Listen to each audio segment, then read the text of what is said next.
Bagong-bagong balita po tayo mga kapuso, suportado raw ng Malacanang ang muling pag-iimbestiga sa mga kaso ng pagpatay sa ilang lokal na opisyal noong panahon ng War on Drugs ng Administrasyong Duterte. Sa isang pahayag ni Executive Secretary Lucas Bersamin, pinapakita ng pagsuporta rito ng palasyo ang pagpapahalaga ng Administrasyong Marcos sa patas na hustisya maging sa pagsunod sa batas. Kahapon nang sabihin ng Philippine National Police na muli nilang iimbestigahan ang mga nasabing kaso na tinagurian ng cold cases. Titingnan daw nila kung sino ang mga sangkot dito, partikular na ang mga nahalal na opisyal at iba pang kilalang personalidad noong nakaraang administrasyon. Ayon naman kay Senador Bato de la Rosa, maglulunsad na rin ang Senado ng sarili nitong investigasyon kaugnay sa war on drugs.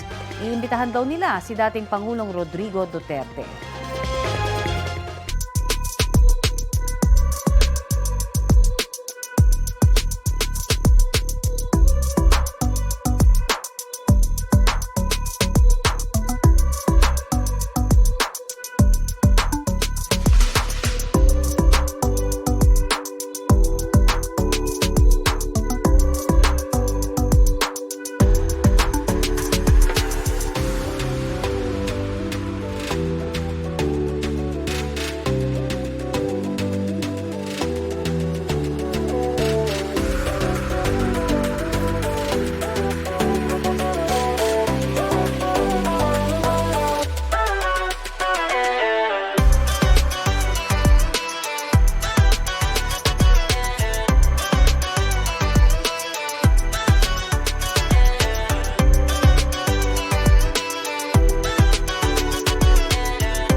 Kapuso, para sa mga maiinit na balita, mag-subscribe sa GMA Integrated News sa YouTube.